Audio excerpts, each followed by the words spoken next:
Hello everyone, I'm your host Hannah Cook and welcome to the Nightly News. We have a packed show for you tonight, so let's jump into it. The newest COVID guideline update was sent out on February 11th to Furman students and faculty. Alexis Hildenbrandt breaks down on what you need to know. Well done, Furman. We keep getting one step closer to having our campus back to normal. Last week, Furman changed its masking guidelines from being required in all buildings on campus to being mask optional in all non-academic buildings, not including CLPs. This means that masking is no longer required in the dining hall and Trone Student Center. Furman's next order of business is removing masking requirements in the Physical Activities Center after class hours. Although we are making progress, if you're feeling sick, please come get tested. Right behind me, behind Daniel Chapel on Furman's campus. Let's all do our part to keep Furman a safe and healthy campus. This is Alexis Hildenbrandt with Nightly News. Back to you, Hannah. Thanks, Alexis, for that update. This spring, Furman University will begin one of the largest construction projects to date, a renovation of South Housing. Sydney Stevens has that story. I attended the groundbreaking ceremony where Furman trustees, Furman alumni, and Furman leadership gathered to symbolically break ground on Blackwell Field. The project will replace Blackwell Hall, update the 4 residence halls, and introduce the Center for Inclusive Communities as well as modern amenities to all of the new residence buildings. I spoke with student Savannah Hobby to hear how she feels about losing her freshman year home. Yeah, I was actually just talking about it with one of my friends literally an hour ago. It was just a sense of community. Like everyone who lived in Blackwell knew each other because we all suffered through living in Blackwell together. The bunk beds were definitely an experience, but it kind of shaped you into who you were at Furman, which I think is really funny. I think it's definitely run its course, but I'm sad because of all the memories I've had here with all of my friends. President Davis spoke at the groundbreaking ceremony about the new amenities and how they will enhance the student experience at Furman. These amenities are designed not just for our students' comfort, but to support their success and increase their sense of belonging. The new South Housing will strengthen the connection to the heart of campus, much like the Trone Student Center renovation and boardwalk did when they were completed not too long ago. Though Blackwell was my freshman year home, and I think it will always hold a special place in my heart, I think all of us that lived there can agree it's time for an upgrade. Reporting for the Nightly News, I'm Sydney Stevens. Thanks, Sydney. Construction is set to officially begin in March, with students moving into the updated buildings in the fall.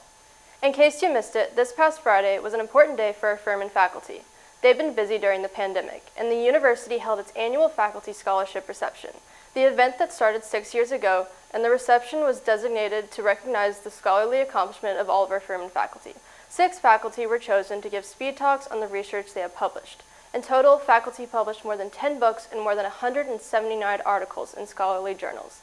They've also received a total of 36 research grants, totaling more than $8.7 million. Any articles or books that they publish or edit, conferred degrees, or grants that they receive. So it combines a lot of different things. It also includes for our faculty in the arts. Make sure to check out that awesome display of our faculty's hard work in the library. While it's amazing to check out what members of our own community are up to, I had the honor to speak with guest Mia McAdoo, who spent her career collecting African American artifacts and showing them to college students across the country. And today she shared one special story with us. My great-grandmother was a domestic, and this is a piece that reminds me of whose shoulders I stand on. This is a private collection. It's owned by my husband and myself, and we travel all over the country going to colleges and universities. We are laser focused on the preservation for future generations. We have a 10-year-old son, and we definitely want this to be something that he can share with his grandchildren. A lot of what we collect and display are regular, everyday things. Someone looking for a job and someone hiring people, right? It's not necessarily tied to a major event or a historical event, but it's important to document. What you're going to see here is an 1834 Charleston courier. So we know Charleston to be a major hub in the slave trade, right? But what you'll see here is a $100 reward for a runaway slave. This is Penny. She's 35 to 40. She has her 14 to 15-year-old son and 2-year-old daughter. The daughter's name is Millie, and she's described as mulatto, so we know she's of mixed race. More than likely, the slave owner is the father of that child and is trying to get that property back. Now, if Penny or her son are caught, they're going to be placed in something like this. This is a slave transport collar. So if you're running through the woods, you're going to get caught on branches and limbs. Someone had asked me a few weeks ago, like, do you know what happened to her? And I'm like, I don't. All we have are brief descriptions of them, and you sort of build this idea in your head about, what they're going through. But I hope she made it north, and I almost don't want to try to look into it, right? Because you want to see a happy ending in the midst of so much heartbreak and pain. Black history is very much a part of American history, and you can't tell the story of America by excluding the contributions, the horror, the terror, and all of the accomplishments that Black people have made. What an incredible story. We have to appreciate people like Mia who have dedicated their lives to telling the proper story of the past. For Black History Month, one of our reporters, Carly Hart, decided to take us along on the Seeking Abraham tour so that we can learn more about the campus's history with slavery and what's being done to right some wrongs. Thanks, Hannah. I'm here with Dr. Arnette, who's going to give us some insight into Furman's history on the Seeking Abraham tour. Here at the Cherrydale Plantation House, and for a long time the university really didn't talk about it being a plantation house. It was just the alumni house.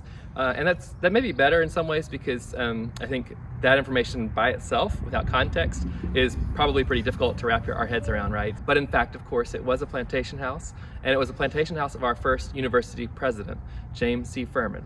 And so we now have accurate records that show his slave schedules, meaning how many enslaved persons he owned. In front, you can see a sign that has the name of 6 of the enslaved persons that worked this ground, which I think is a terrific start to doing the right thing by this hallowed space to talk about what it means both to the enslaver, which we've talked about since the house has been here, but also to the enslaved people, what they would have went through and felt in the working conditions they would have worked under here. So we are named after not James C. Furman, who's connected to Cherrydale, but Richard Furman, his father. Richard, at first, it only answers kind of congregationally and says, yes, congregations should allow slavery for the most part here in the South because it's a practical necessity. There are slaveholders, there are enslaved people, and the Baptists have no capacity to undo that overnight. And so it would be important for the church and for the enslaved. His belief is that they'll be able to get salvation for the enslaved people out of this arrangement as well. So Denmark Vesey is a formerly enslaved. He's a freedman in Charleston. He organizes a slave revolt, and all of white citizens in Charleston are terrified. They find out that the slave revolt was very close to happening, and it would have at least murdered slave owners, but of course there's also hysteria, and they're talking about the murder of women and children and so forth. And so to sort of calm the mood, Richard Furman writes very publicly in a letter to the governor that the Baptists do view slavery as a necessity, a moral evil, but kind of progressively that slaves have souls and they needed to be literate and they needed to have some basic freedoms in order to become saved on their own and organize in terms of Sunday school and so forth. And they needed to be free enough for that. So it's really complicated for our university, like a lot of these founding figures. He's both a slaveholder himself. He is also very publicly in support of the theology for slaveholding. But then on the other hand, he's a kind of a progressive figure of his time. He's telling the other white leaders that there shouldn't be restrictions on enslaved people. There shouldn't be prohibitions on literacy, for example, for enslaved people. So he's actually, in his time and context, in that sort of middle area where he's calling not for the end of slavery immediately, but for a gradual end of slavery and for all the possible freedoms within that institution. That doesn't, for us, I don't think it should leave sort of an easy ending in terms of our namesake, right? I think we should be uncomfortable with the fact that this was a slaveholder and someone who publicly advocated for slavery at the very foundation of who we are as a university, and it takes a lot of deep reflection and reckoning to deal with that fact. Join us next week on the rest of the Seeking Abraham tour to learn more about Furman's history and what they are doing to right its wrongs. I'm Carly Hart, reporting for Nightly News. Back to you, Hannah. There are a lot of opportunities to catch up on CLPs this upcoming week. Here's what we can look forward to. On Tuesday, February 22nd, there will be 2 CLPs. The first at 5 p.m. will be Foreign Perspectives on the U.S., where 4 Furman professors will discuss how different regions of the world perceive the United States. Then there will be one on the Washington and Newburgh conspiracy. Dr. David Head will deliver a minute lecture based on his recent book. On Wednesday, the Shy Institute continues their film series. That starts at 6:30 in Burgess Theater. Then, on Thursday, Dr. Rosa gives a talk called Latinx Languages and Identities Beyond Borders, and that's at 5 p.m. At 6 p.m., Furman will host a Black Panther Party member who will share their history, philosophy, organization, political orientation, and significance of the Black Panther movement. You can discover tragic optimism in a CLP at 6:30 that same night. And then, to lighten things up, do you feel anger and outrageous comedy about the absurdity and the danger of a world where some people's feelings matter more than others? You can see the show Tuesday through Sunday at the Playhouse Theater. FUSAP has several upcoming events. This Friday at the Westin Poinsett Hotel, they are throwing a Bridgerton-themed winter ball.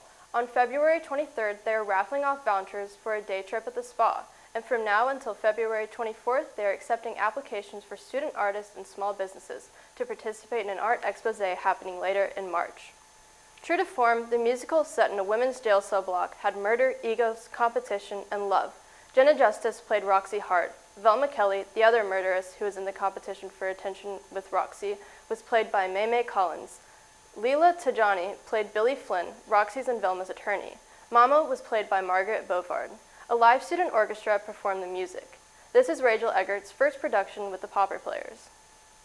I mean, it was all student run, but it was put together in like 3.5 weeks. So it was like super fast, and I had to learn how to do dances that for me were harder than I'm used to doing.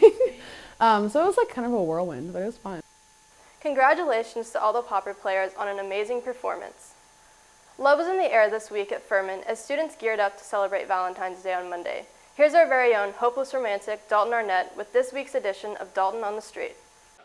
Hi, this is Dalton Arnette coming to you from the James B. Duke Library. Today I'm going to go around Furman and invade students' personal space, asking them probing questions about Valentine's Day. Come on, let's go. We're on the move. What's your name? Shakira. Hi, Shakira. Okay, do you have a Valentine? No, Why? I don't have one. Do you want one? Sure. Do you want me to find you one? Okay. What are you doing right now? Well, just gotta chill out and just... Hop on, Shakira. We're gonna go find you a Valentine! We're going! Hi, what's your name? Andrew. Andrew. Do you have a Valentine? No. Do you want one? Kinda. Well, you're in luck. Come on! Boy, what's up? Andrew, meet Shakira. Hi, Shakira. Hi. Hello. So, Shakira, do you take Andrew to be your Valentine? Well, sure. Andrew, do you take Shakira to be your Valentine? Sure, why not? There you go. This is what we're doing at the Nightly News. Valentine's. Do you have a Valentine? My boyfriend, What's your boyfriend's name? Tyler Miller. Does he go here? No, he does not. Where does he go? High school.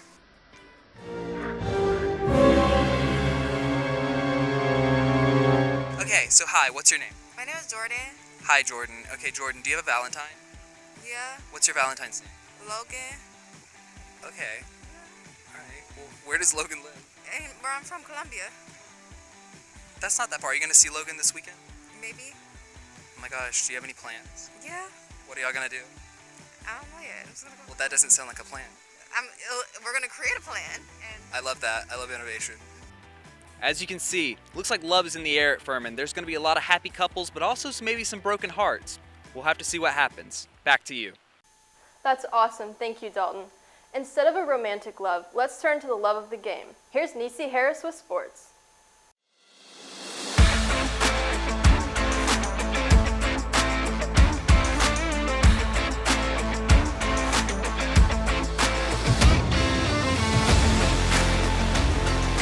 Thanks, Hannah. It was a tough love and tough loss to Chattanooga. The men's team started off strong with a pass from Bothwell to Slauson for the double-handed dunk and a fadeaway 3 from Marcus Foster.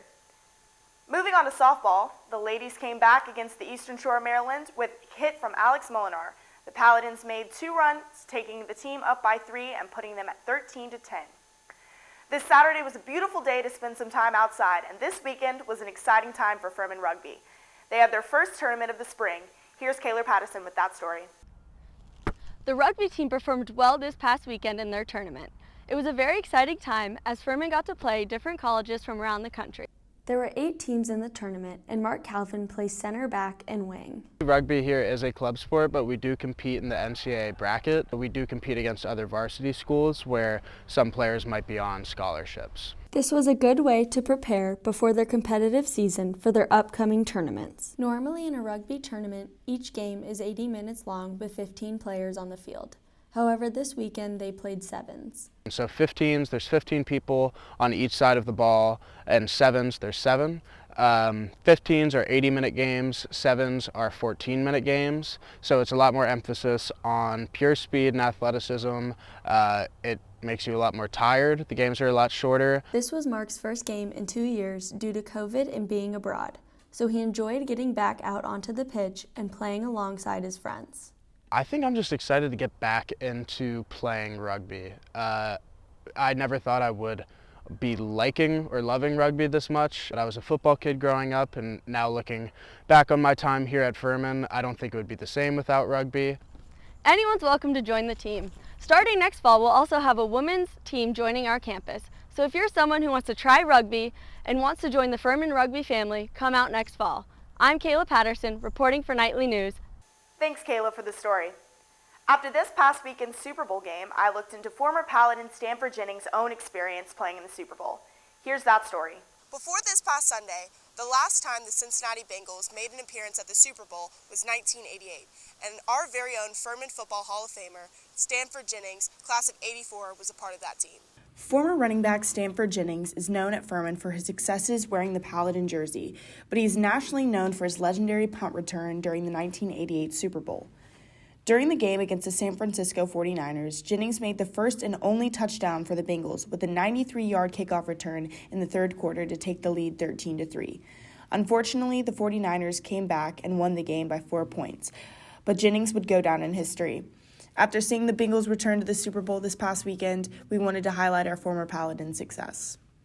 It takes more than great coaching. Furman Paladin golfers and Furman Athletics Hall of Fame members Cindy Davis and Brad Faxon were the leading cause for the reviving Furman golf program. Both very accomplished golfers, they knew what opportunities the Furman golf program gave to them and knew they wanted to help position current and future Paladin golfers for victory. Brickle will report further on this story. On Thursday, February 10th, the new Davis and Faxon golf training facility was dedicated at a Furman University ceremony attended by donors, alumni, current student athletes and coaches, and friends of the Paladin golf programs. This 100% donor-funded facility, which will be utilized by both the Furman's men's and women's golf programs, is named in honor of the former Paladin golf greats Cindy Davis, class of '84, and Brad Faxon, class of '83, who provided lead gifts in the capital campaign.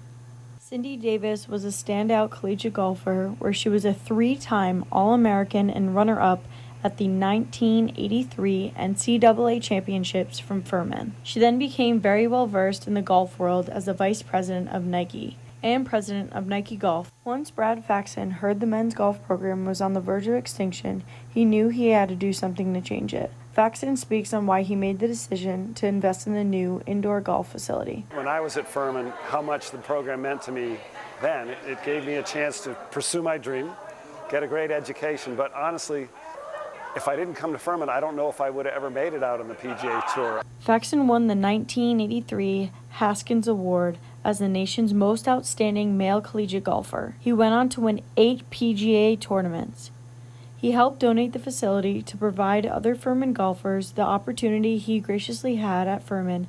With celebrating the generous donation of the new indoor golf facility, Furman's own Anna Morgan and Jack Crosby took the honors of hitting the first drive out of the facility to continue his successful future for the Furman golf program.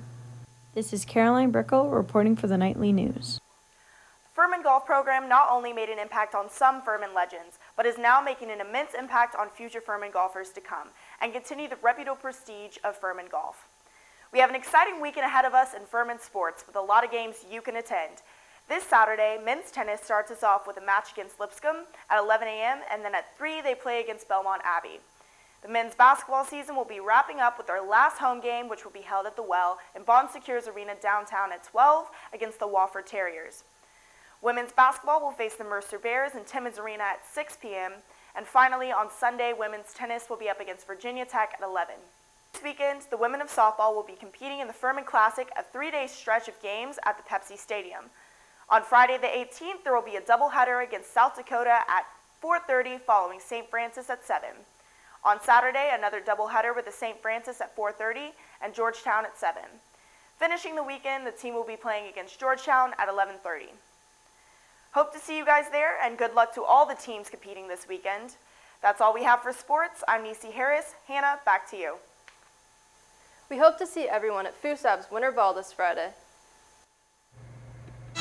All is fair in love and war.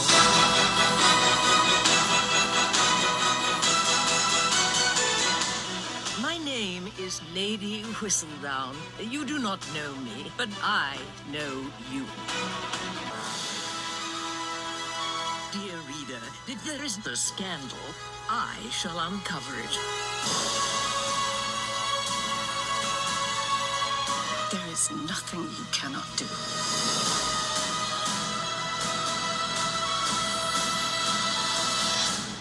Thanks for joining us for the Nightly News. I'm your host, Hannah Cook. Now we'll leave you with some beautiful shots of our campus taken by some comm students using our brand new drones.